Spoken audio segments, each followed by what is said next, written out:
The acrid smell of spilled beer mixed with the sharp tang of citrus from freshly cut limes burned my nostrils as I swiped the damp cloth across the bar's scratched wooden surface for what felt like the 100th time that shift. My lower back throbbed with that specific kind of ache that comes from 6 hours on your feet in shoes that were supposed to be supportive, but had given up that promise somewhere around month 3. The Thursday evening crowd at Kanemoto's was in full swing, a cacophony of laughter, clinking glasses, and the low hum of conversations that never quite stayed low enough in a place like this. Kanemoto's wasn't the kind of bar you stumbled into by accident. Tucked into a side street in Lower Manhattan, it catered to a specific clientele: Japanese businessmen, expats, and the occasional brave soul who wandered in hoping for authentic izakaya-style drinks and small plates. The interior was all dark wood and paper lanterns, with kanji characters painted on the walls in calligraphy that I'd spent weeks trying to decipher when I first started working here. The menu was printed in both Japanese and English, though most regulars never bothered with the English side. I'd been working at Kanemoto's for 8 months now, ever since I dropped out of my second year at NYU when the money ran out. The plan had been simple: work full-time, save aggressively, reapply for financial aid, maybe get back to school in a year or 2. The reality was more complicated. Rent in Queens ate most of my paycheck. The rest went to food, utilities, and the monthly subscription to 3 different Japanese learning apps that I told myself were investments in my future, not luxuries I couldn't afford. Learning Japanese had started as a distraction, something to occupy my mind during the subway commute to and from my cramped studio apartment. But it had become an obsession, a lifeline to a version of myself that felt less stuck. I devoured grammar patterns the way some people binged Netflix series. I muttered vocabulary lists under my breath while restocking beer bottles. I dreamed in broken sentences that mixed English and Japanese until I woke up confused about which language I was actually supposed to be thinking in. "Lena, table 7 needs water refills, and the Sato party just arrived. VIP section." Mariko's voice cut through my mental fog. She was the floor manager, a no-nonsense woman in her 50s who ran Kanemoto's with military precision. Her eyes flickered to my hands, still mechanically wiping the already clean bar. "And stop obsessing over that spot. The wood's been stained for years. You're not going to scrub it away." I nodded, setting down the cloth and grabbing a water pitcher. My fingers trembled slightly as I gripped the handle. I'd been doing that a lot lately, the trembling. Stress, probably, or exhaustion, or the weight of knowing that at 23, I was supposed to have my life more figured out than this. The VIP section was separated from the main floor by a decorative screen made of dark wood and frosted glass. It was where the important people sat, the ones who made reservations weeks in advance, the ones whose bills sometimes reached 4 figures for a single evening. I'd served in there a handful of times, always hyper-aware of my movements, my words, the way my worn black slacks and white button-down looked shabby compared to the designer suits and silk dresses of the clientele. Table 7 was easy. A couple of businessmen barely glanced up as I refilled their glasses, murmuring arigato in accents that marked them as Kansai natives. I'd learned to distinguish regional Japanese accents from the podcasts I listened to obsessively, the same way a musician might learn to identify instruments in a complex orchestral piece. But it was the Sato party that made my stomach clench with something that wasn't quite nervousness, wasn't quite anticipation. Mariko had mentioned them with a particular tone, the one she reserved for guests who required absolute perfection. I pushed through the screen into the VIP section, the atmosphere immediately different. The lighting was softer here, the sounds from the main floor muted, and seated at the corner table, the best one in the section, were 3 men.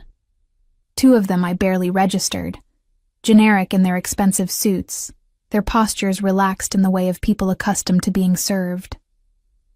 But the third man made the air in the room feel different. He sat at the head of the table, his posture so perfectly straight it looked uncomfortable, except something told me this was natural for him. His suit was charcoal gray, probably Italian, Definitely worth more than 6 months of my rent. But it wasn't the suit that caught my attention. It was the way he wore it. The way the fabric draped across shoulders that were broad and muscular, in a way that suggested he didn't just sit behind desks. His hair was black, cut short on the sides and swept back from his face in that effortless way that probably took 20 minutes and expensive product to achieve.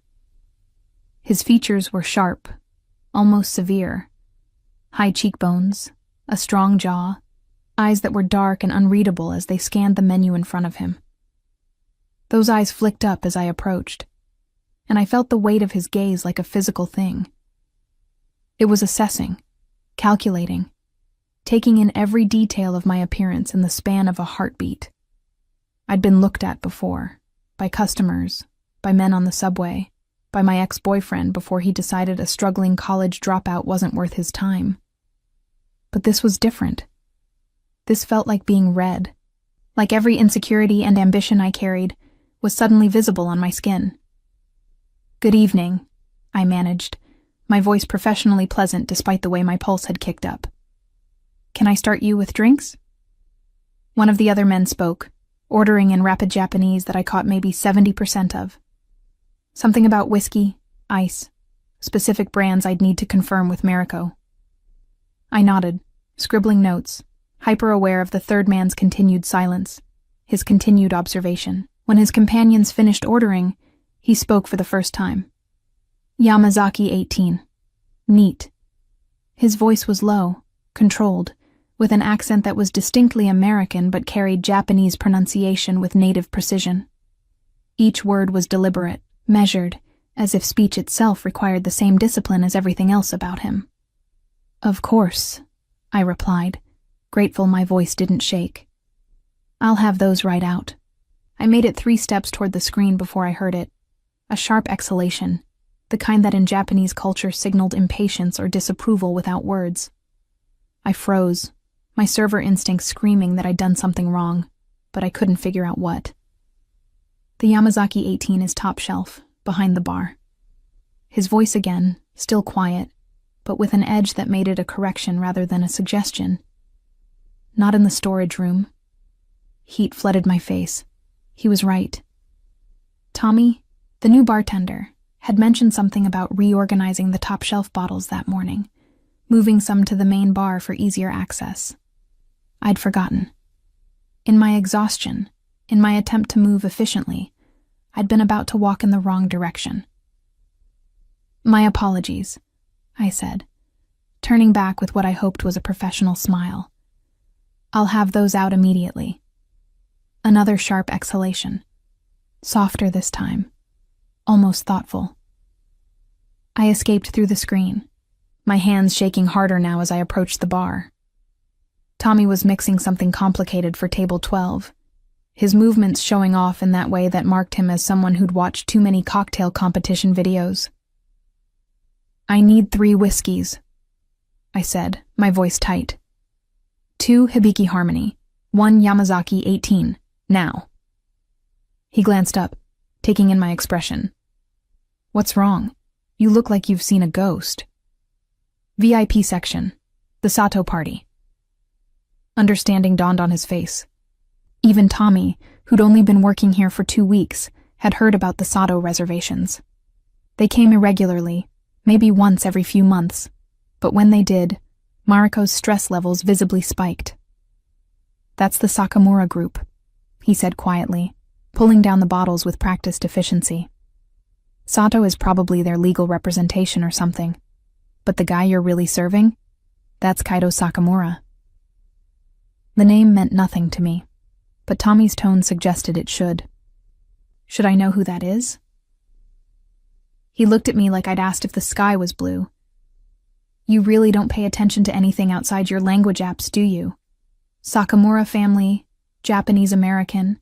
They own half the commercial real estate in this neighborhood, plus stakes in restaurants, shipping companies, allegedly some less legal enterprises." He lowered his voice even further. "Yakuza connections, old school ones. The kind where family honor and business are the same thing." My stomach dropped. I'd just served drinks to a Yakuza heir, or near enough to one that the distinction didn't matter. "Don't look so terrified," Tommy said, arranging the glasses on a tray with garnishes I hadn't asked for but appreciated. "Just be professional. Don't stare. Don't ask questions. He tips well if you don't annoy him." I picked up the tray, my hand steadier now that I knew what I was dealing with. Knowledge was control. Understanding was power. I repeated the words like a mantra as I walked back to the VIP section.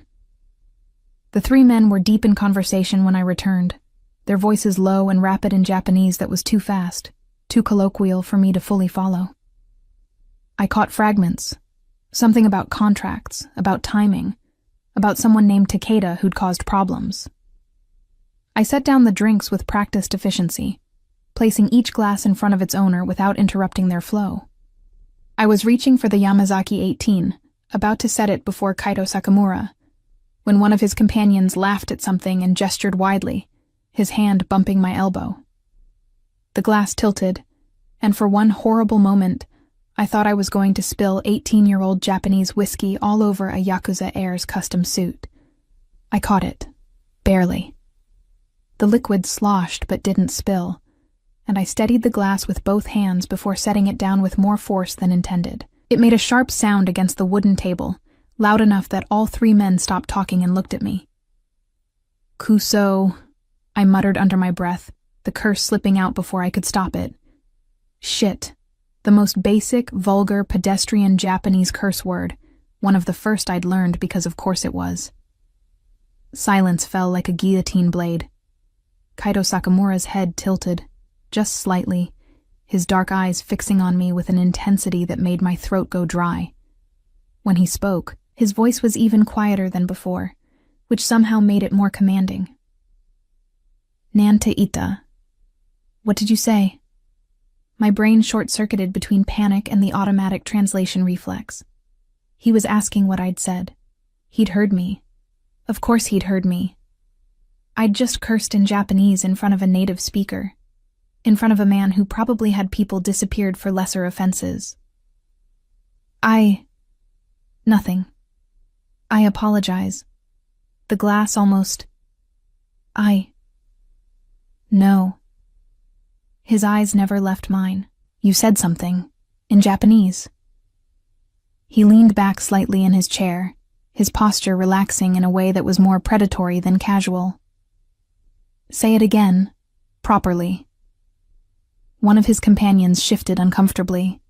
The other had gone very still, watching the exchange with the kind of attention that suggested this was unusual, that their boss didn't normally engage with servers this way.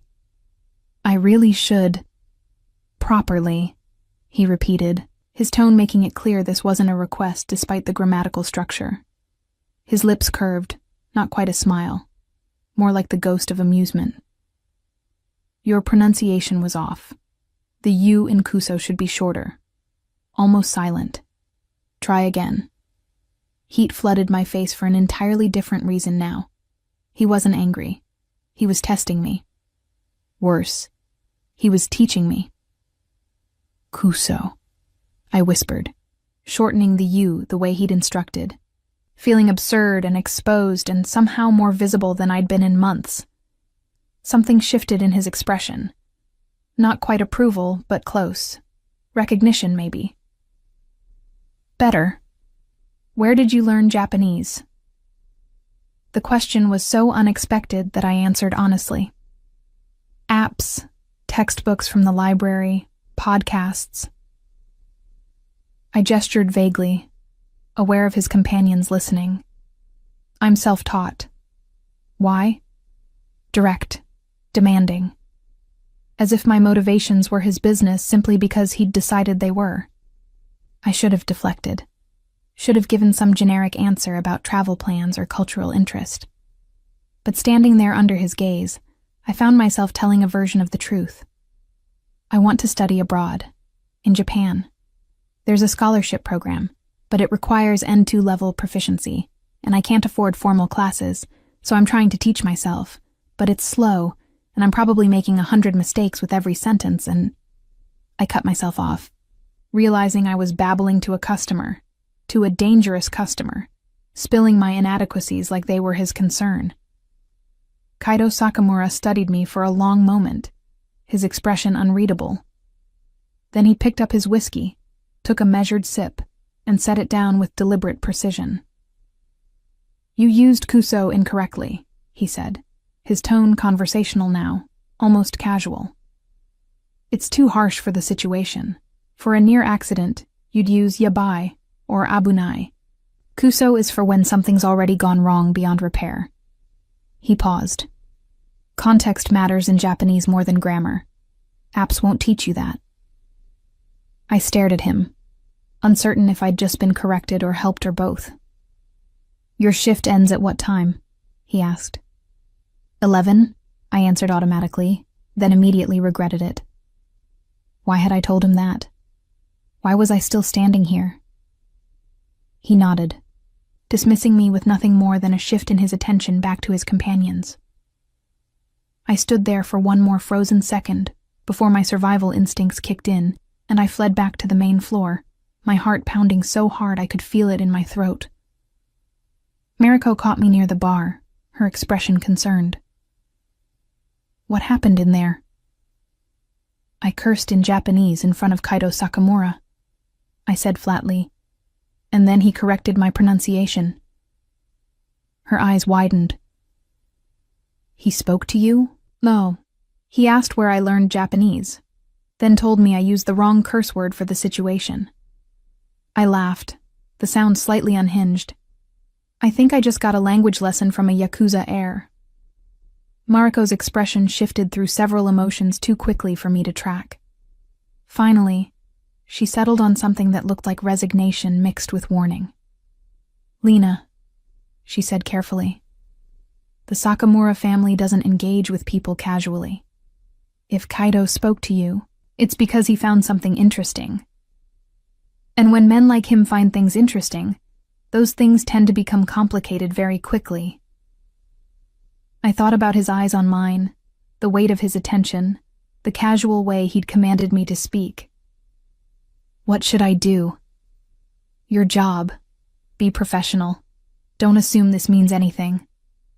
She squeezed my shoulder, her grip firm. "And whatever you do, don't let yourself think he's anything other than what he is." But as I returned to my routine, refilling waters, clearing tables, avoiding the VIP section for the rest of the shift, I couldn't shake the feeling that something had shifted. That in the span of one dropped curse word and a 3-minute conversation, I'd stumbled into something I didn't understand. And when I finally left at 11:15, exhausted and ready to collapse on my subway ride home, I found a black town car idling outside Kanemoto's back entrance. The driver, a Japanese man in his 40s with the bearing of someone who'd seen violence and committed it, rolled down his window as I approached. "Miss Carter," he said in accented English. "Mr. Sakamura asks that you accept a ride home. He insists the subway is not safe at this hour." I should have refused. Should have walked past the car and down to the subway station like I did every night. Instead, I thought about Kaido Sakamura's eyes, his quiet corrections, the way he'd made a single curse word feel like the beginning of something I couldn't name. "Tell Mr. Sakamura," I said slowly, "that I appreciate his concern, but I can take care of myself." The driver's expression didn't change. "He said you would say that. He also said to tell you that your pronunciation of arigato needs work. The O at the end should be longer, more sustained. He'll explain tomorrow." Tomorrow. As if my appearing tomorrow was inevitable. As if I'd already agreed to something I didn't remember agreeing to. I looked at the car, at the driver's patient expression, at the open door that promised warmth and safety, and 1,000 complications I didn't need. "I'll take the subway," I said finally, walking past the car with my head high and my heart hammering. Behind me, I heard the driver speak softly into a phone in Japanese. I caught only fragments, but one word was crystal clear. Interesting, I made it 3 blocks before I realized he was right. I did pronounce arigato wrong. The final O was too short, too clipped. and I hated that he'd been right. Hated it almost as much as I hated the small, traitorous part of me that wanted to know what he would have said tomorrow. Friday evening arrived with the inevitability of a storm I'd watched building on the horizon. I spent the entire subway ride to work, mentally rehearsing what I'd say if Kaito Sakamura appeared at the bar again, which was ridiculous, because there was no reason to assume he would. Men like him didn't have routines that included the same bar 2 nights in a row. They had empires to run, illegal enterprises to manage, probably a rotation of establishments where they held court. Except when I arrived at Kanemoto's, Mariko pulled me aside before I could even tie on my apron. "VIP section tonight," she said, her tone neutral, but her eyes sharp with meaning. "The Sakamura table has a standing reservation for the next 2 weeks. Every night, 6 o'clock. My stomach flipped. Every night? Kaito Sakamura doesn't make requests. He makes arrangements. Mariko handed me a small leather portfolio I'd never seen before. "This is the service protocol for his table. Memorize it." I flipped open the portfolio to find detailed instructions written in both English and Japanese. Preferred seating arrangement. Drink specifications down to ice size and glass temperature. A list of topics that were never to be mentioned in his presence. A note at the bottom, handwritten in precise kanji. "The server from Thursday is to be assigned to this table exclusively. No exceptions." He asked for me specifically? The words came out higher than I intended. Mariko's expression softened slightly. "I told you. When they find something interesting, it becomes complicated." She hesitated, then added, "There's also this." She handed me an envelope, heavy cream paper with my name written in English letters but with a Japanese attention to calligraphy. I opened it to find a note in precise handwriting. "Your shift ends at 11. My driver will wait until 11:30. The subway is not a request you can refuse indefinitely. We have things to discuss. Specifically, your inadequate grasp of casual versus formal speech registers, and why your textbooks have failed you. No signature. None needed."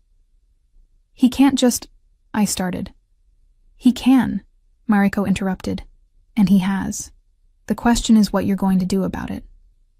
I spent the next 2 hours in a strange fog of anticipation and dread, going through my normal prep routine while my mind spun in circles.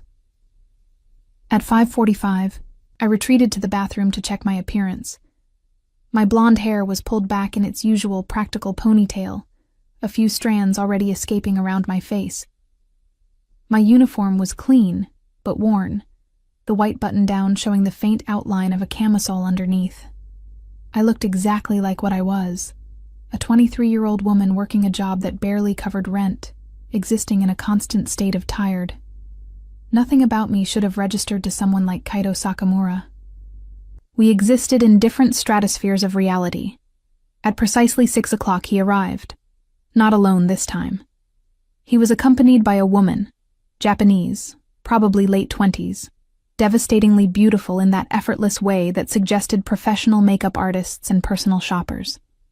Her black dress probably cost more than my monthly rent, and she moved with the confidence of someone who'd never questioned her place in any room. She laughed at something Kaito said as they walked toward the VIP section, her hand resting lightly on his arm in a gesture of familiar possession. Something twisted in my chest that I refused to name as disappointment. I gave them 5 minutes to settle before approaching with menus and water. The woman, Yuki, I learned from their conversation, barely acknowledged my presence beyond a dismissive glance. But Kaito's eyes found mine immediately, holding my gaze for a beat longer than necessary. "Good evening," I said, keeping my voice professionally neutral. "Can I start you with drinks?" "Yamazaki 18, Kaito said, his tone giving nothing away. "And Yuki will have the Haku vodka martini, dirty, with a twist." I noted the orders, hyper-aware of Yuki's attention now fixed on me with new interest. "You're the one he told me about," she said in English, her accent minimal but present. "The server who swears in Japanese." Heat crept up my neck. That was an accident. Accidents reveal truth. Yuki's smile didn't reach her eyes. "Kaito says you're self-taught. That's ambitious, or naive." She tilted her head, assessing. Probably both. Yuki, Kaido said quietly, a warning in his tone. She laughed, waving a dismissive hand. I'm just making conversation. It's not every day you take an interest in the help.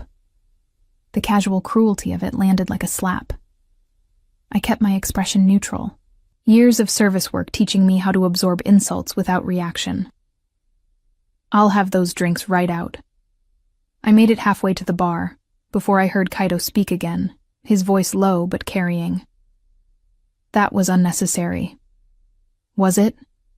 Yuki's response was pitched to carry as well. You asked me here to discuss the Nagasaki contracts, but you've been distracted since we arrived. I'm simply identifying the distraction. Their conversation faded as I pushed through to the bar area, my hands trembling slightly as I relayed the drink order to Tommy. He raised his eyebrows at my expression but said nothing, mixing the drinks with efficient speed. When I returned to their table, the atmosphere had shifted. Yuki was scrolling through her phone, her posture suggesting boredom. Kaido was reviewing papers spread across the table, his attention completely absorbed. I set down the drinks, expecting to be dismissed. Wait, Kaido said without looking up. He pulled a small notebook from his jacket pocket and wrote something quickly before tearing out the page and holding it toward me. Homework. I took the paper automatically, glancing down to see several Japanese sentences written in that same precise handwriting. Beside each was a note in English explaining the grammatical structure, the contextual usage, the common mistakes. I don't understand, I said. You want to pass the N2 exam? He finally looked up, his expression unreadable. The apps you're using won't get you there. These sentences contain grammar patterns that appear frequently on the test. Study them. We'll discuss your understanding tomorrow. Yuki laughed, the sound sharp. You're tutoring her? Kaido, you don't have time for— My time is mine to allocate, he interrupted, his tone polite but final. The Nagasaki contracts can wait until after dinner. I stood frozen, holding the paper like it might burn me. This made no sense. None of this made sense. Why would a Yakuza heir spend time teaching Japanese to a struggling server? What did he want from me?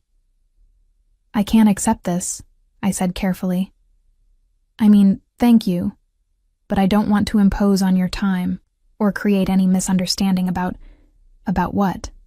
His eyes held mine, challenging. My time is mine to spend. Your education is yours to pursue. If those things intersect, where's the misunderstanding? People might assume, let them. He returned his attention to his papers. Your shift ends at 11. My driver will be waiting. This isn't negotiable, Lena. The use of my first name sent a small shock through me. He'd researched me, knew my name beyond what was printed on a name tag. Why are you doing this? I asked, abandoning professionalism for genuine confusion. Kaido set down his pen, giving me his full attention in a way that made the rest of the room fade. Because competence deserves recognition. Because you're attempting something difficult alone when you don't have to be. And because— He paused, something almost like humor flickering in his eyes. Your butchering of my language is painful to witness. Consider this self-preservation. Yuki made a disgusted sound. This is ridiculous. I'm going to the restroom. When I return, perhaps we can actually discuss business? She swept away from the table, leaving me alone with Kaido. The silence stretched for a moment before he spoke again, his voice lower now. She's not wrong to be suspicious, he said. I don't typically involve myself with people outside my world, but you interest me, Lena. Not in the way Yuki assumes, or the way you're probably fearing. He leaned back in his chair. You're trying to build something for yourself through knowledge, through persistence. I respect that. The least I can do is ensure you're learning correctly.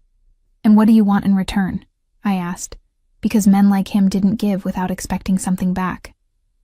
For now, better pronunciation, proper particle usage, a conversation partner who understands the language well enough to be interesting. His lips curved slightly.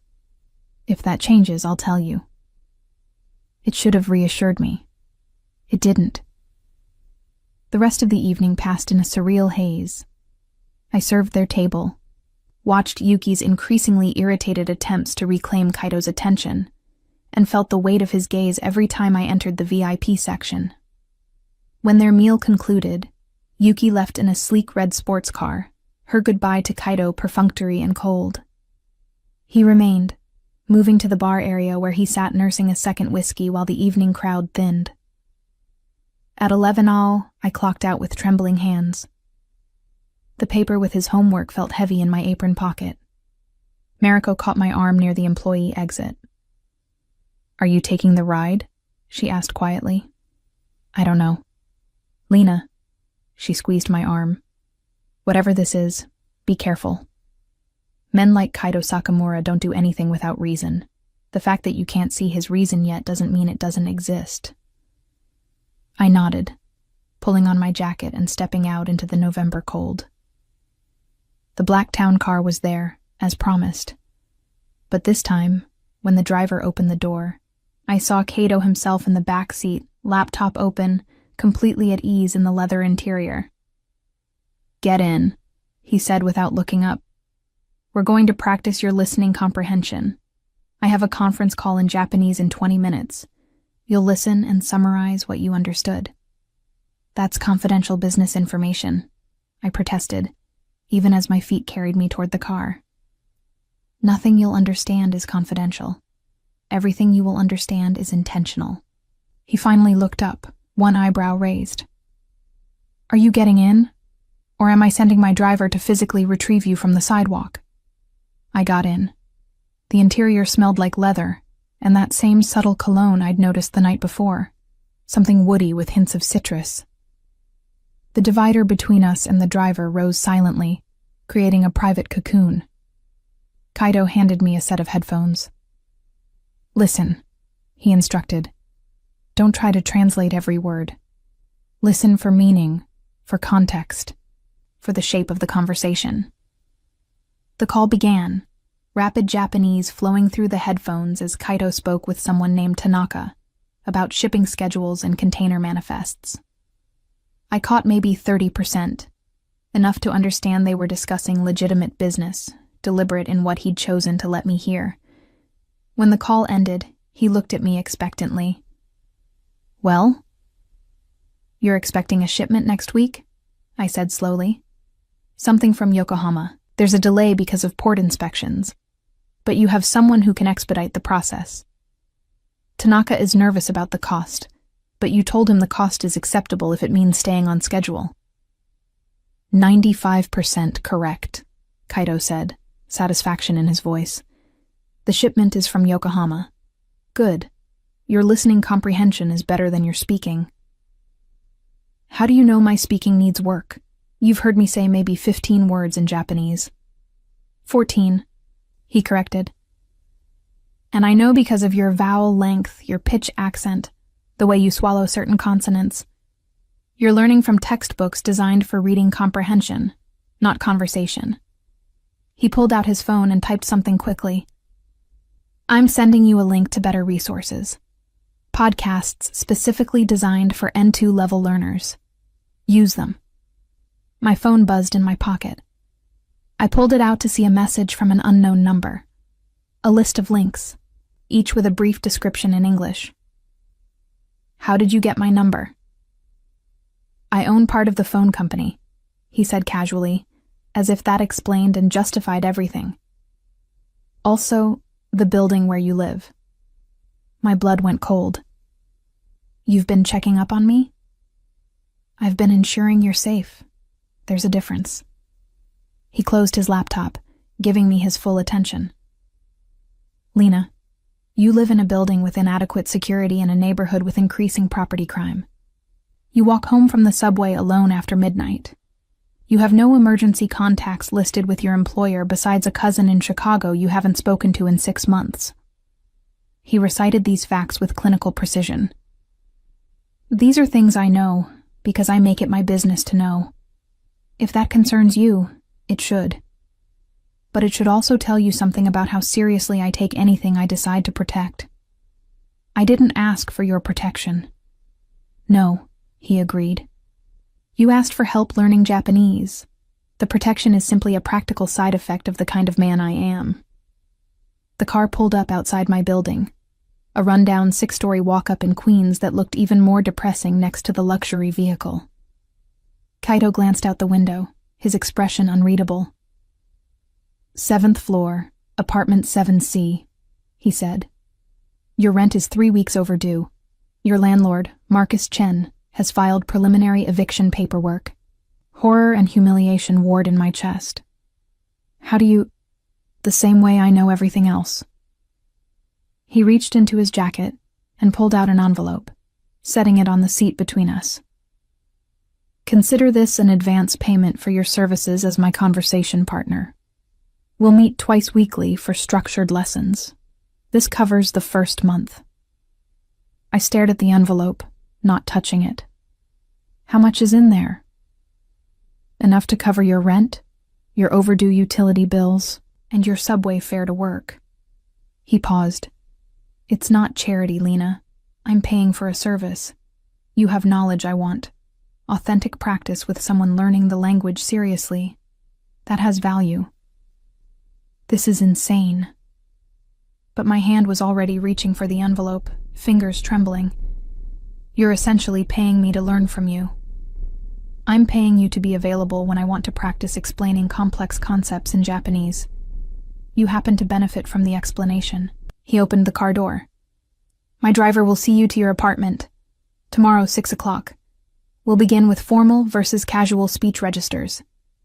I clutched the envelope, feeling the weight of cash inside. Kaito. Tomorrow, he repeated, his tone making it clear the conversation was over. I stumbled out of the car and into my building, my mind reeling. I didn't open the envelope until I was safely inside my tiny studio, door locked, lights on.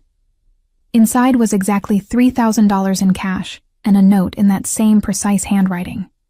This is a professional arrangement. If it becomes uncomfortable, tell me and we'll renegotiate terms. But don't insult both of us by pretending you don't need this as much as I find it useful. I sat on my second-hand couch, surrounded by Japanese textbooks and scattered vocabulary cards, and tried to understand what had just happened. Kaito Sakamura, heir to a Yakuza-connected empire, dangerous and powerful and operating in a world I couldn't begin to comprehend, had somehow decided I was worth his time, worth his protection, worth $3,000 for the privilege of teaching me his language. And the most terrifying part wasn't what he might want from me eventually. It was how much I wanted to say yes. The envelope sat on my kitchen counter for 3 days like a live grenade. $3,000 in cash. More money than I'd seen at once since dropping out of school. Enough to pay Marcus Chen the back rent and buy me breathing room for the first time in months. Enough to make me feel simultaneously rescued and purchased. I didn't spend it immediately. Couldn't. Every time I reached for the money, I heard Yuki's voice in my head. It's not every day you take an interest in the help.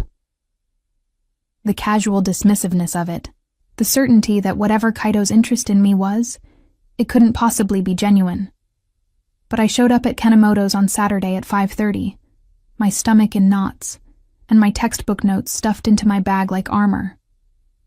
Kaito's table, I'd started thinking of it as his table, which was its own problem, was already prepared when I arrived. The leather portfolio Mariko had given me had been updated with new preferences, new specifications, small details that suggested someone was paying extremely close attention to patterns I didn't realize I was creating. He arrived at 6 precisely, alone this time, dressed in another perfectly tailored suit, this one charcoal with subtle navy pinstripes. His hair was damp, like he'd come straight from a shower, and I caught a hint of that cedar citrus scent as he passed me on his way to the VIP section. "Good evening, Lena," he said in Japanese, the syllables crisp and deliberately clear. "How are you this evening?" It took my brain a second to catch up, to switch into Japanese mode. "I'm well, thank you," I replied, hyper-conscious of my pronunciation. "And you?" Better now. He settled into his seat, gesturing for me to sit across from him. Before we order, we're going to have a conversation, entirely in Japanese. I'll speak slowly at about 70% of my normal pace. You'll respond using only what you know. No English fallbacks. When you don't understand something, you'll ask for clarification in Japanese. Understood? My heart hammered against my ribs. But I need to work. Mariko will...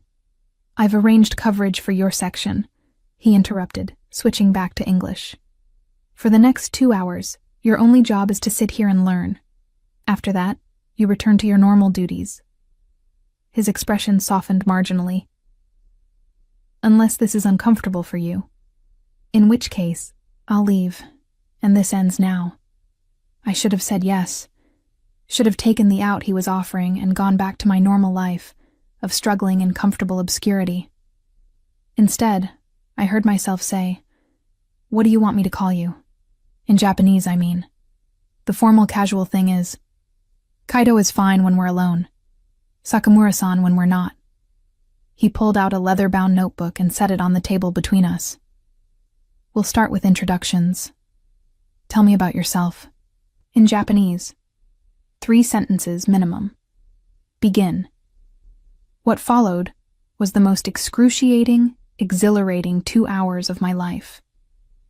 Kaido listened with absolute attention as I fumbled through sentences about my education, my job, my reasons for learning Japanese. He corrected my particle usage with surgical precision, explained the difference between WA and GA for the 15th time, until something finally clicked in my brain. He made me repeat phrases until my mouth learned the shape of sounds it had been pronouncing wrong for months. And slowly, somehow, it stopped being terrifying and started being addictive. You're thinking in English and translating, he said about an hour in, switching to English to make the point. Stop that. When I ask you a question in Japanese, your brain should reach for Japanese first. It's slower at first, but it's the only way to gain fluency. How do I stop translating? My brain doesn't work that way. Immersion. Forcing the switch so often that English becomes the second option instead of the first. He studied me. You need to surround yourself with Japanese. All the time. Do you watch Japanese TV? I can't afford streaming services with Japanese content. Something flickered in his expression. You have a laptop? A 6-year-old one that barely runs. He made a note in his book. That's being resolved. Tomorrow, a package will arrive at your apartment. Don't refuse it.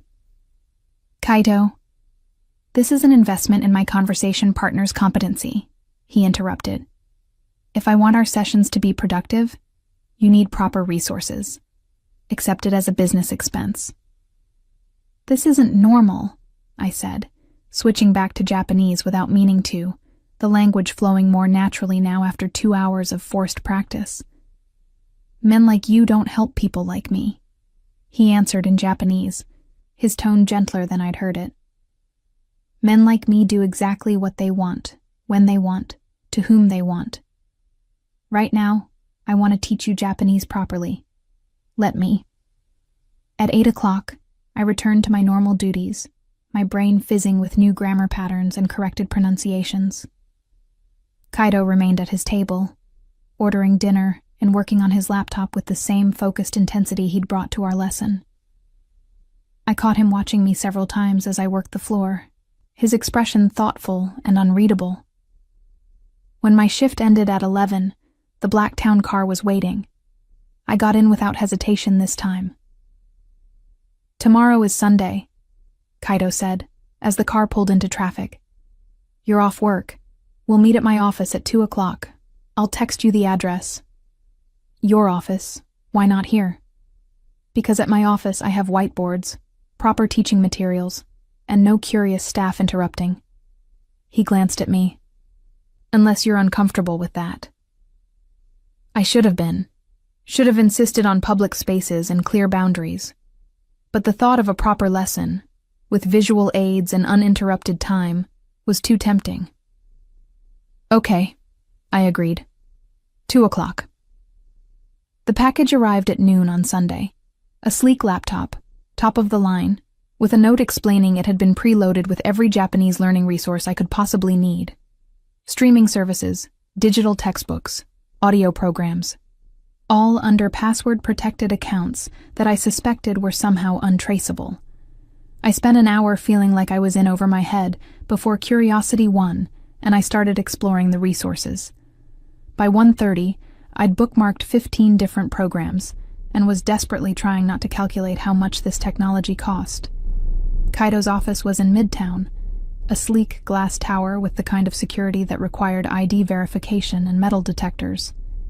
The receptionist was expecting me, directing me to a private elevator that required a key card to operate. I rode up to the 42nd floor alone, my reflection in the mirrored walls showing a woman in jeans and a clean sweater, looking drastically out of place. The elevator opened directly into a reception area decorated in minimalist Japanese aesthetics. Clean lines, natural wood, a single scroll painting on the wall. A woman in her 50s, severe and elegant, looked up from her desk. "Miss Carter, Mr. Sakamura is expecting you." She gestured toward a door. "Conference room B. Please go in." The conference room was massive, with floor-to-ceiling windows overlooking Manhattan, and a table long enough to seat 20 people. Kaido stood at one end, writing Japanese characters on a whiteboard in rapid, practiced strokes. He'd traded his suit for casual clothes, dark jeans and a gray Henley that somehow looked as expensive as his formal wear. "You're early," he said without turning around. "Good. We have a lot to cover." What followed was the most intensive language lesson of my life. Kaido moved through grammar patterns with the focus of someone accustomed to teaching, explaining connections between concepts my apps had treated as separate. He made me write on the whiteboard, correcting my stroke order with physical guidance that was professional, but left my skin tingling where his hand had touched mine. 3 hours in, he called a break, ordering food from somewhere that delivered in sleek bento boxes that were probably more expensive than my weekly grocery budget.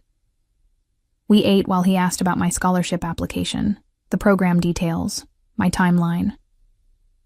"The deadline is in 3 months," I explained in a mixture of Japanese and English, my brain too tired to stay in one language. "But I need to pass the N2 exam first, and the next testing date is in 6 weeks, and I don't think I'm ready." "You're not," he agreed bluntly. "Your reading and listening are close. Your grammar knowledge is adequate, but your speaking and writing need intensive work. 6 weeks is aggressive." Disappointment settled in my chest. "So I should wait for the next exam? That's in December, which means I'd miss this year's scholarship cycle." Kaido set down his chopsticks, considering me. "Or we accelerate your learning. 4 sessions per week instead of 2. I'll assign homework. You'll spend every spare moment immersed in Japanese until your brain stops reaching for English first." He paused. "It will be exhausting. You'll dream in Japanese and wake up confused about which language you're supposed to be thinking in. But it's possible." "Why are you doing this?" The question burst out before I could stop it. "You've given me money, a laptop, hours of your time. You're restructuring your schedule to teach me. What do you want, Kaido?" He was quiet for a long moment, his dark eyes studying me with that unreadable intensity. When he spoke, his voice was softer than I'd heard it. 5 years ago I was engaged. Her name was Emiko. She was beautiful, intelligent, from a good family. Everything my father wanted for me. He looked out the window at the city sprawling below us. She learned I was involved in the family business, not just the legitimate holdings, but the other aspects. She asked me to choose, her or the life I'd been born into. My throat went tight. "What did you choose?" "The family, the obligation." His jaw tightened. "She died 6 months later. Car accident, supposedly. But I've always suspected it was connected to my world, to people who wanted to hurt me through her." He turned back to me. "Since then, I've kept my distance from people outside the business. It's safer, cleaner. Then why?" Because you're trying to build something for yourself through your own effort. Because you cursed at me in Japanese and then looked terrified and defiant all at once. Because you interest me in a way nothing has in years. His gaze locked with mine. I'm not promising this is simple. I'm not promising it's safe. But I'm offering you the help you need, because I can, and because I want to. If that's not enough, tell me now and we end this. I should have walked away. Should have recognized the danger in getting closer to someone like him. But sitting in that conference room, looking at a man who'd just shown me a glimpse of his humanity beneath the power and control, I couldn't find it in me to refuse. 4 sessions a week, I said, but I pay for my own rent from now on. The laptop and the lessons are already more than I can justify. Something like approval flickered in his expression. Agreed. The money was a one-time bridge. You're capable of supporting yourself. I won't insult you by suggesting otherwise. He started to turn back to the whiteboard, but I stopped him with a hand on his arm. Kaido, thank you. Really. His hand covered mine briefly, the touch warm and deliberate. Don't thank me yet. This is going to be harder than anything you've attempted before. He was right. 4 weeks into our arrangement, I was dreaming in Japanese and forgetting English words in the middle of conversations with Tommy. My body operated on autopilot during my shifts at Kanemoto's. My mind constantly half-focused on the vocabulary list I was reviewing in my head, or the grammar pattern Kaido had introduced during our last session. I'd lost 5 pounds I couldn't afford to lose because I kept forgetting to eat anything more substantial than the meals Kaido ordered during our lessons. I was exhausted. Wired. More alive than I'd been in months. The scholarship application was almost complete. My mock exam scores had jumped from barely passing to solidly intermediate. Kaido had arranged for me to take a practice test with actual JLPT-certified proctors, an experience that had been terrifying and exhilarating and had shown me exactly where my remaining weaknesses were. But something else was shifting too. Something I was actively trying not to examine. It was in the way Kaido's hand would linger on my shoulder when he was demonstrating proper writing posture, the way his eyes would track me across the bar floor during my shifts, a constant warm weight of attention that I felt even when I wasn't looking at him. The way he'd started asking about my life beyond Japanese. My family, distant. My dreams, vague. The things that made me happy, increasingly difficult to answer. We'd developed a routine. Tuesdays and Thursdays at Kanemoto's, 2-hour sessions in the VIP section before my shift started. Saturdays at his office, intensive 4-hour blocks with breakfast and lunch included. And now Sundays. He'd added Sundays 2 weeks ago. Casual sessions at a cafe in the village that he apparently owned, where we'd practice conversational Japanese while pretending not to notice the way the baristas watched us with obvious curiosity. It was at that cafe, on a Sunday in early December, that everything tilted. We were practicing keigo, formal Japanese, the kind required for business situations. I was butchering it, mixing up the levels of politeness in a way that made Kaido laugh, an actual full laugh I'd only heard a handful of times. Stop, he said in English, still grinning. You're giving honorific language to yourself. That's like calling yourself Your Majesty. Try again. I did, messing it up in a completely different way that made him laugh harder. I hate keigo, I muttered in Japanese. Why does one language need 17 ways to say the same thing? Context, he replied, still in Japanese. Every language reveals cultural priorities. English prioritizes efficiency. Japanese prioritizes relationship. Every interaction requires acknowledging your social position relative to others. That sounds exhausting. It is. He took a sip of his coffee, his expression growing more serious. It's also isolating when you're at the top. There's no one to speak casually to except family. And family comes with its own complications. I thought about the photograph in his office. the one I'd noticed during our sessions, showing Kaito with an older man who shared his features. Your father? Was. Past tense. He died 3 years ago. Heart attack, officially. Stress, realistically. His voice was even, but I'd learned to read the micro-expressions he couldn't quite control. He built everything I've inherited, the legitimate businesses, the other operations, the network of obligations and loyalties that define my life. Most days I'm still trying to figure out if I'm running an empire or being run by it. You could walk away, I said quietly. Sell everything. Start over. No. The word was flat, final. The kind of obligations I have aren't discharged by a corporate sale. They're blood ties, honor debts, the weight of being your father's son in a culture where that means something permanent. He looked at me. Your culture prioritizes individualism. The idea that you can reinvent yourself, shed your past, become whoever you choose. My culture doesn't work that way. What you're born into defines you. Walking away from that isn't freedom. It's dishonor. The sadness in his voice was understated but present, a note of resignation that made my chest ache. I'm sorry, I said in Japanese, because English felt wrong for this moment. Don't be.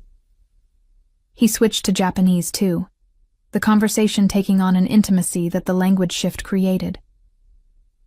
I've made peace with who I am, what I do, the line I walk between the legitimate world and the shadow world. Most days I even take pride in it. And the other days I wonder what it would be like to be someone else. Someone who could sit in a cafe with a woman and not have 3 security personnel positioned around the perimeter. Someone who could be interested in someone without calculating the risk to their safety. My breath caught. Kaito. I'm interested in you, Lena. He said it in English now, the words direct and unambiguous. This stopped being just about Japanese lessons weeks ago, and we both know it. I stared at him, my heart hammering. This is a terrible idea. Undoubtedly. You're dangerous. Your world is dangerous. True. I'm leaving. The scholarship, if I get it, I'll be in Japan for a year. Maybe longer if I can arrange university admission after. I know. Then why? Because dangerous doesn't mean impossible. Because leaving means you're going somewhere, not disappearing. Because maybe... He paused, his expression vulnerable in a way I'd never seen. Because maybe I'm tired of keeping everyone at a distance for their own protection and mine. I should have said no. Should have reminded him of all the reasons this was impossible. Our different worlds, the temporary nature of any relationship we could have, the danger of his life bleeding into mine. Instead, I reached across the table and took his hand. His fingers closed around mine, warm and certain, and something shifted in the air between us. Not just attraction, though that was there, had been there since that first night, when he'd tilted his head and told me to curse properly, but something deeper. Recognition, maybe.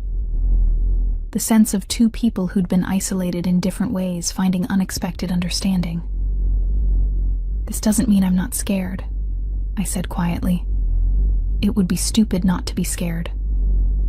His thumb traced patterns on the back of my hand. But I'll protect you. That's not negotiable. Anyone who comes near you with intent to harm will learn exactly what I'm capable of. The casual certainty with which he said it should have been frightening. It was. But it was also, in some complicated way, comforting. We stayed like that for a long moment, hands linked across the cafe table, while around us, people lived their normal lives unaware of the shift that had just occurred in ours. That evening, Kaito's driver took us to a restaurant in Tribeca that I'd seen featured in magazines but never imagined entering.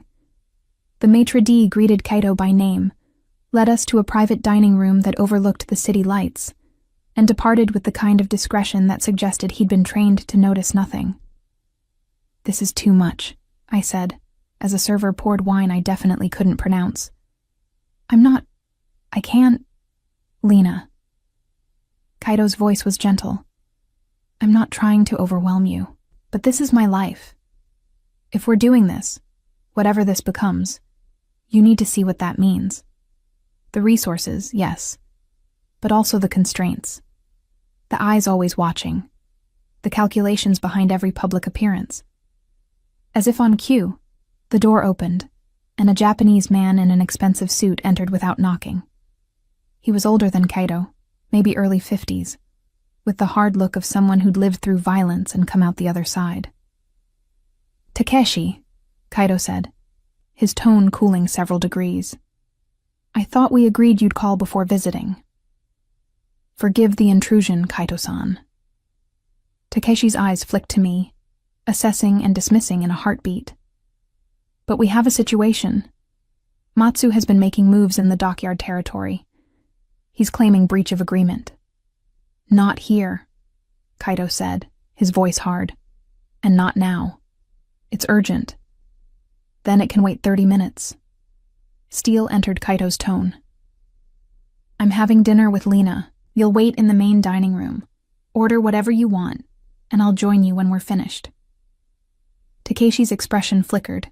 Surprise, then calculation, then something like understanding. He bowed slightly. Of course, my apologies, miss. He departed, closing the door softly behind him. Kaido's jaw was tight, his hands fisted on the table. I reached over and covered one with my own. It's fine, I said in Japanese. Your work is important. My work is never ending. It will always interrupt, always demand attention. He turned his hand over, lacing his fingers with mine. This is what I meant about constraints. There's no version of my life that includes normal dates or unscheduled weekends or not having someone like Takeshi appearing at inconvenient moments. I understand. Do you? He studied me. Really, because this is the easy part. Wait until someone decides you're a weakness to exploit. Wait until you understand exactly what I'm willing to do to protect what's mine. The possessiveness in his voice should have been a red flag. It probably was. But sitting there, looking at a man who was trying to warn me away while simultaneously holding my hand like he never wanted to let go, I found I didn't care about the warnings. Then protect me, I said simply, and let me decide if I can handle it. Something shifted in his expression. Relief, determination, a flash of heat that made my breath catch. Finish your dinner, he said, his voice low. Then I need to deal with Matsu. But after, he paused. After, we're going to have a very direct conversation about expectations and boundaries and what this actually means. We ate quickly, the tension between us electric and unspoken. Kaido barely tasted his food, his attention constantly flickering between me and the door where Takeshi waited. When we finished, he walked me out to his car, his hand at the small of my back proprietary and warm. My driver will take you home, he said. Tomorrow your shift ends at 9. We'll talk then. About what? He leaned in, his lips close to my ear. About the fact that I'm done pretending this is just language lessons. About what it means to be with someone like me. About whether you're actually ready for that. He pulled back before I could respond, his expression already shifting into the cold mask I recognized as his business face. He turned toward the restaurant where Takeshi waited, his posture changing, becoming something more dangerous. I watched him go, my heart hammering, before climbing into the town car. The drive home felt longer than usual, my mind spinning with everything that had happened. I'd crossed a line I couldn't uncross. Let myself fall into something complicated and dangerous with a man who'd been perfectly clear about the risks. And the terrifying part? I wanted it anyway. My phone buzzed as the car pulled up to my building. A text from Kaido in Japanese. Sleep well. Tomorrow, everything changes. I stared at the message, then typed back. I'm ready. It was only partially a lie. The change came not with a bang, but with a man standing outside Kanemoto's when I arrived for my shift on Monday. He was Japanese, early 30s, with the kind of face that was forgettable by design. He wore a dark suit that blended into the urban landscape, and he fell into step beside me as I approached the employee entrance with the casual confidence of someone who'd done this before. "Miss Carter," he said in lightly accented English. "My name is Sato. Sakamura-san has assigned me to your security detail, effective immediately." I stopped walking, my heart rate spiking. "Security detail?" Discreet observation. "You won't notice me most of the time, but I'll be present whenever you're in public." His expression was professional, neutral. Sakamura-san felt it was necessary after last night's development with the Matsu situation. "What development?" "That's not my information to share, but he'll explain when you see him this evening." Sato bowed slightly. "I'll be outside during your shift. If you need to leave the building for any reason, please let me know first." He walked away before I could formulate a response, disappearing into the foot traffic with the ease of someone trained to be invisible.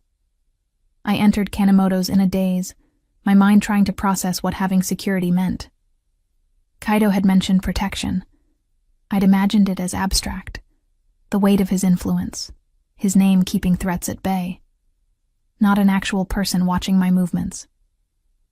Mariko took one look at my face and pulled me into her office. "What happened?" she demanded. "You look like you've seen a ghost." "Kaido assigned me a bodyguard." The word sounded absurd out loud. "Someone named Sato. He's outside right now." Mariko's expression went through several changes: surprise, understanding, concern. "So it's progressed to that point." "What point?" "The point where you're officially under his protection. Where everyone in his world knows you're his." She sat down heavily. "Lena, do you understand what that means?" He explained some of it. "No," Mariko interrupted. "You don't understand. I've worked in this neighborhood for 20 years. I've seen how the Sakamura family operates. When someone becomes theirs, they're guarded like treasure, protected absolutely. But they're also claimed, marked as belonging to the family in ways that can't be undone." My throat went tight. "You're saying I made a mistake. I'm saying you made a choice, and now you live with the consequences, whatever those are." She studied me. "Do you have feelings for him?" I thought about Kaido's hand in mine, his careful explanations of a world I didn't understand, the way he looked at me like I was something precious and dangerous all at once. "Yes," I admitted quietly. "Then I hope he's worth it." She squeezed my shoulder. "Because once you're in that world, Lena, getting out is nearly impossible." The shift passed in a blur.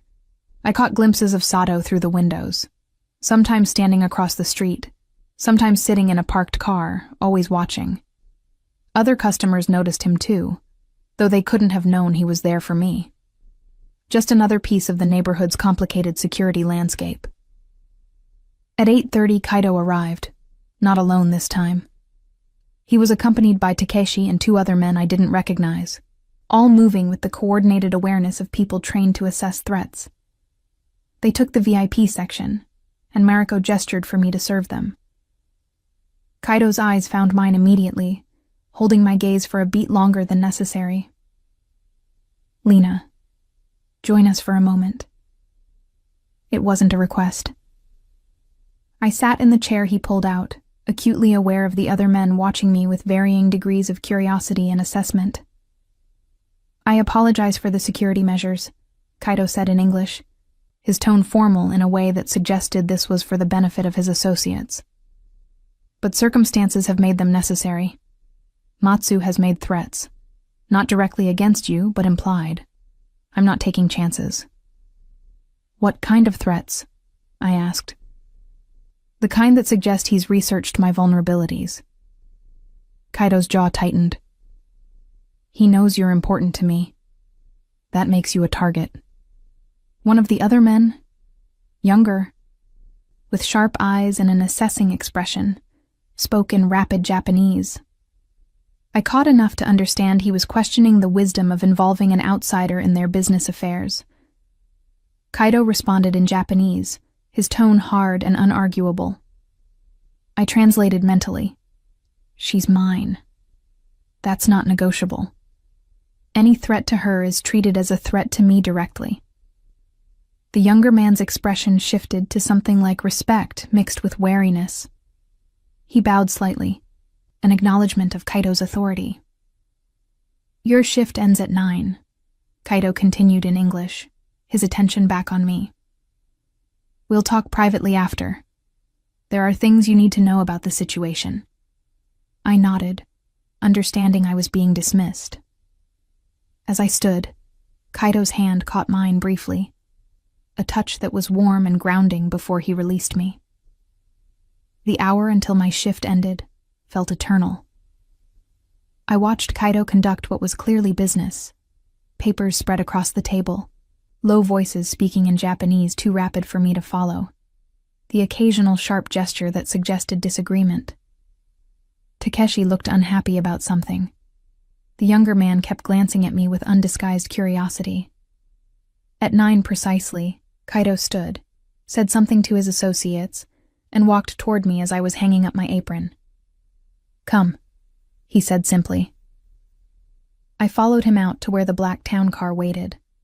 Sato materialized from wherever he'd been positioned, speaking briefly to Kaido in Japanese before departing. The driver held the door, and I slid into the familiar leather interior. Kaido climbed in beside me, and the divider rose, cocooning us in privacy. I need you to understand the situation, he said without preamble. Matsu operates gambling and protection rackets in areas adjacent to my territories. We've had an understanding, clear boundaries, no encroachment. Last week he started making moves that violate that understanding. And that involves me how?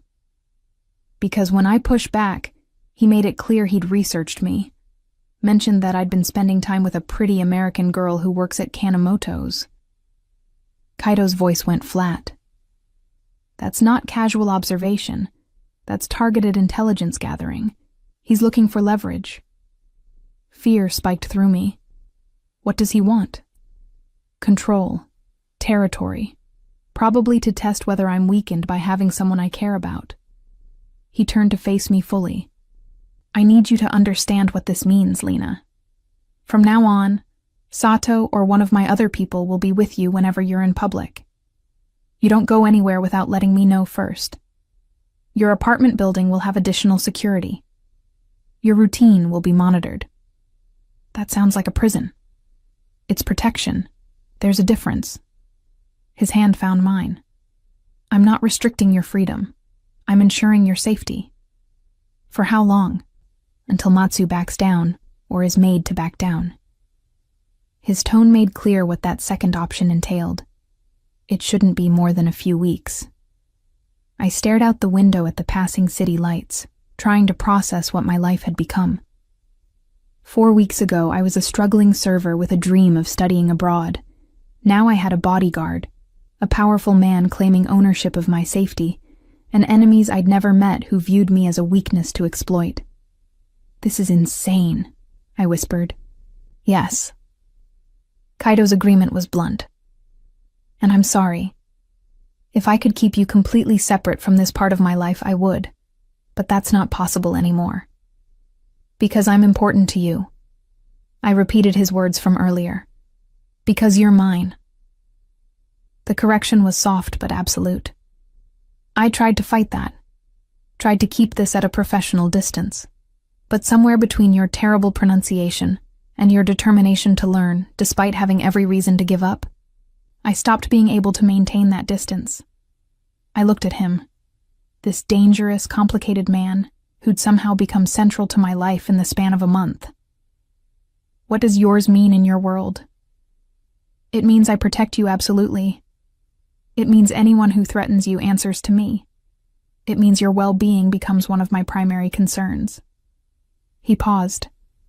It also means you don't get to walk away easily. Once you're mine in my world, That's not a temporary designation. That's possessive. Yes. He didn't apologize for it. Is that a problem? I should have said yes. Should have recognized the red flags waving urgently in my peripheral vision. But sitting there, looking at the genuine concern in his expression, mixed with that unapologetic claim of ownership, I found I couldn't. No, I admitted. It should be, but it's not. Something heated in his gaze. His hand came up to cup my face, thumb tracing my cheekbone with deliberate slowness. I want to kiss you. Have wanted to for weeks. But once I do, there's no going back. This becomes real in a way that changes everything. My heart hammered against my ribs. Maybe I want it to be real. He leaned in slowly, giving me time to pull away. I didn't. His lips met mine with a gentleness that contrasted with the intensity of his earlier words, a soft exploration that made my breath catch. I kissed him back, my hands finding his shoulders, and felt the careful control in how he held me, like I was something precious he was afraid of breaking. When we finally pulled apart, both breathing harder, his forehead rested against mine. No going back, he murmured in Japanese. No going back, I agreed in the same language. The car pulled up outside my building, where I now noticed 2 additional men I didn't recognize positioned near the entrance, their bearing marking them as Kaido's people. Tomorrow, Kaido said, we'll talk about the scholarship, about what happens if you get it, about how this... He gestured between us. Factors into your plans. I'm still going, I said immediately. If I get it, I'm still going to Japan. Something flickered in his expression. I know. I wouldn't ask you to give up your dream. But we need to figure out what that means for us. I climbed out of the car, my lips still tingling from the kiss, my mind spinning with everything that had changed in one evening. As I walked toward my building, Sato appeared from wherever he'd been stationed. Good night, Miss Carter, he said quietly. I'll be here until the night team arrives. I nodded, still trying to adjust to this new reality. Inside my apartment, I collapsed on the couch and pulled out my phone. There was a text from Kaido, sent while I'd been walking upstairs. You handled tonight with more grace than I expected. Most people would have run. Thank you for staying. I typed back. Where would I run to that you wouldn't find me? His response came immediately. Nowhere. But I appreciate you not making me chase you. I set the phone down, my mind replaying the kiss, the conversation, the casual way he'd talked about protection and possession like they were the same thing. I was in so far over my head. And the terrifying part? I didn't want to surface. 3 weeks later, I sat in a small testing room at the Japan Foundation, staring at the final page of the N2 exam. My hand cramped from writing, my brain felt like it had been wrung dry, and I couldn't tell if I'd passed or completely bombed. The proctor called time, and I set down my pencil with shaking hands. Kaido was waiting in the lobby, sitting with the perfect posture that marked him even in civilian clothes. Dark jeans and a black sweater that somehow looked as expensive as his suits. He stood when he saw me, his expression revealing nothing.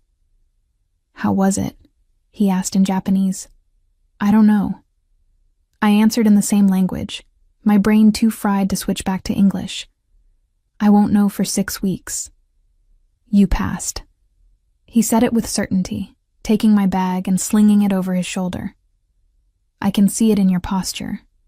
You're relieved, not defeated. Outside, Sato waited by the car, his presence now so familiar I barely registered it. The past 3 weeks had been intense. Escalating tension with Matsu that had required increased security, interrupted dates when Kaido was pulled into business emergencies, and one terrifying evening when someone had tried to follow me home, and Sato had intervened with efficiency that suggested he'd done this before. But through it all, Kaido had been constant. Present when he could be, checking in when he couldn't, teaching me Japanese with the same fierce intensity he brought to everything else. My speaking had improved dramatically, less from textbooks, and more from the hours we'd spent having real conversations in Japanese about everything from his family history to my childhood in Michigan. We'd grown closer in ways I was still trying to process. Not just physically, though there had been more kisses, more touches, more moments when the air between us felt charged with possibility, but emotionally, he'd told me about Emiko, about the guilt he carried. I'd told him about my mother's death when I was 17, about feeling like I'd been treading water ever since. We'd shared the complicated parts of ourselves that usually stayed hidden. And now, the scholarship decision was due in 2 days. "I need to tell you something," Kaito said as the car pulled into traffic. His tone was serious, careful in a way that made my stomach clench. "What?" "The Matsu situation has resolved." He kept his eyes forward. "Permanently." I understood what permanently meant in his world. "Did you?" "No." He tried to make a move against one of my operations. My people defended it. He didn't survive the encounter. His jaw was tight. "It wasn't what I wanted, but it's done." I should have been horrified, should have recoiled from the casual confirmation of violence.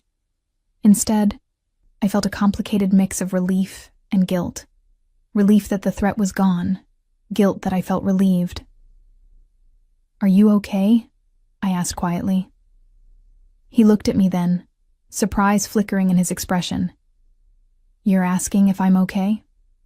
"Yes." Something softened in his face.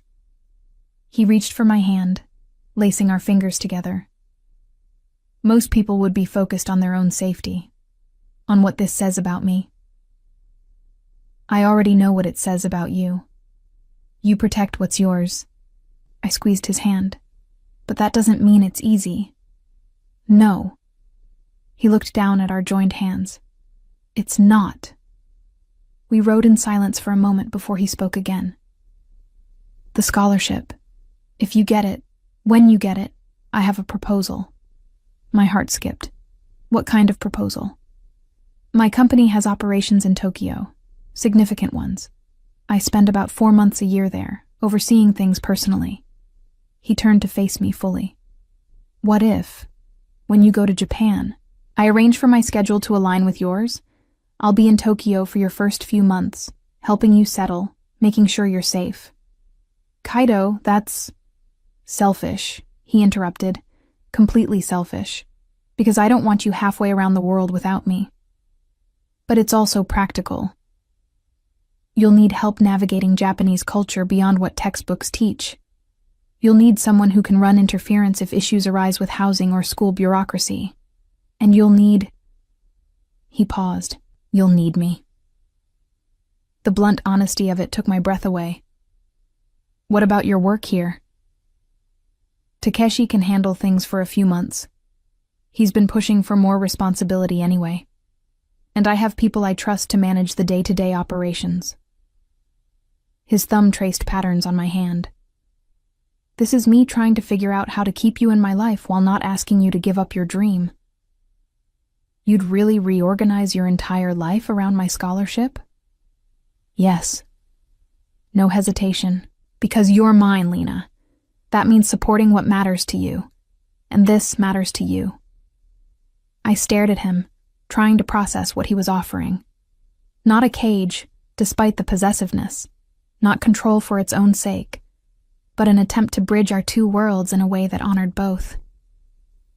"What if I say no?" I asked quietly. "What if I want to do this alone?" "Then I respect that. I'll stay here, and we'll figure out how to maintain something across distance." His expression was serious. "But I'll still have people watching you, making sure you're safe. That's not negotiable." "Of course it's not." But I was smiling despite myself. "Is that a yes to my proposal?" he asked. I thought about what it would mean. Having Kaito in Tokyo, his presence both comforting and complicated. The way having him there would change my experience. Probably make it safer, but also tie me more deeply to his world. But I also thought about the past month. How he'd taught me Japanese with tireless patience. How he'd protected me without making me feel helpless. How he'd somehow managed to be possessive and supportive in equal measure. "Yes," I said finally, "but on one condition." "Name it." "You teach me the Japanese I'll need to navigate your world. The formal language, the cultural codes, all of it. Because if I'm going to be yours in Japan, I need to understand what that means there." Something like pride flashed in his eyes. "Deal." The scholarship notification arrived on Thursday morning. I was at Kanemoto's, restocking supplies before the evening shift, when my phone buzzed with an email that made my heart stop. "Dear Ms. Carter, we are pleased to inform you." I read it 3 times, my hands shaking, before the reality sank in. I'd gotten it. A full year in Japan, tuition covered, stipend for living expenses, placement at a university in Tokyo. I'd actually gotten it. I called Kaido immediately, not thinking about whether he was in a meeting or otherwise occupied. He answered on the second ring. "Lena?" "I got it." My voice broke. "I got the scholarship." Silence. Then quietly. "Of course you did." "Kaido, I got it. I'm going to Japan." "We're going to Japan," he corrected. "Together." "Congratulations, Lena. You earned this." The emotion in his voice matched mine. Pride, excitement, something deeper that neither of us had quite named yet. That evening, he showed up at Kanemoto's with flowers, understated, elegant, expensive. Mariko raised her eyebrows when she saw them, but said nothing as Kaido pulled me into a kiss right there in the main dining room, in front of customers and staff and anyone else who cared to watch. "I'm proud of you," he said in Japanese, loud enough for others to hear. The declaration public, deliberate. "Thank you for making it possible," I replied in the same language. My pronunciation perfect, because he'd corrected it 100 times until I got it right. 2 months later, I stood in the arrival terminal of Narita Airport, exhausted from the 13-hour flight, but thrumming with anticipation. Kaido had taken a different flight. Business reasons, separation of our arrivals that apparently mattered in his world. But I knew he was already in Tokyo, waiting. My phone buzzed with a text in Japanese. "Welcome home. My driver is outside arrivals. Look for the black Mercedes." Home, he'd written. Not just Tokyo, not just Japan. Home. I found the car, climbed into the familiar leather interior that smelled like cedar and citrus. But this time, when I looked up, Kaido was there in the back seat, wearing a suit that looked different against the Tokyo skyline visible through the windows. More natural, somehow. More himself. "Lena," he said. My name a greeting and a claim all at once. I slid across the seat and kissed him, pouring everything I felt into it. Gratitude, affection, the strange aching certainty that somewhere in the past 3 months, this dangerous man had become essential to me. When we pulled apart, he kept his hand on my face, thumb tracing my cheek. "I have something for you," he said in Japanese. He handed me a small box. Inside was a key on a simple chain, elegant and substantial. "To what?" I asked. "My apartment, here in Tokyo." He watched my reaction carefully. "I'm not assuming you'll live with me. You have your student housing, and I respect that. But I want you to have access, to know you can come to me whenever you need to." I turned the key over in my hand, understanding what it represented. Not just access to a physical space, but to him. To the life he lived in Japan, more fully than he could in New York. "Thank you," I said softly. He replied. "No. It's me who should thank you. For letting me be part of this, for trusting me, despite every reason not to." I thought about the night I'd cursed in Japanese, and he'd tilted his head with that mix of amusement and interest. How that single moment had unraveled into this, sitting in Tokyo beside a man who'd somehow become mine as much as I'd become his. "So, what now?" I asked. Kaido smiled, the expression transforming his face into something younger, freer. "Now you go to your orientation tomorrow. You start your classes next week, and I teach you how to navigate Tokyo, how to read the cultural codes, how to exist in my world when you need to, and your own world when you want to. And us? We figure it out as we go." He laced his fingers with mine.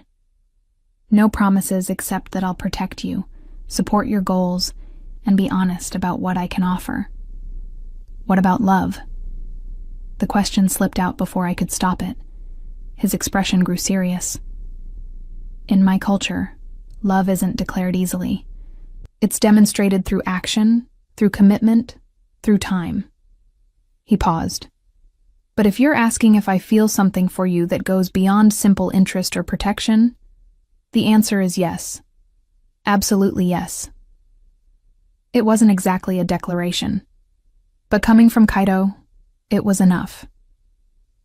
"Then let's figure it out as we go," I agreed. The car pulled away from the airport, merging into Tokyo traffic as the city sprawled before us. Massive, overwhelming, full of possibility. I'd come here for a scholarship, for a dream of studying language and culture. But somewhere along the way, I'd found something I hadn't been looking for. Something complicated and dangerous, and more real than anything I'd experienced before. Kaido's hand stayed in mine as we drove, his thumb tracing familiar patterns. While outside the window, Tokyo glittered like a promise. Our promise. Our beginning. And for the first time in months, I wasn't looking backward at what I'd lost, or forward at what I feared. I was present, here, in this moment with this man, building something new from two languages, two worlds, two people who'd found each other in the most unlikely way. "Aishiteru," I whispered in Japanese, the phrase for "I love you" that was rarely used, saved for moments of deep sincerity. Kaido turned to me, surprise and warmth flooding his expression. "Oremo," he replied. "Me too." And as Tokyo welcomed us both, I knew, whatever came next, whatever challenges his world brought, whatever complications arose, we'd face it together. In two languages, in two worlds. Bound by something that had started with a curse and become something infinitely more precious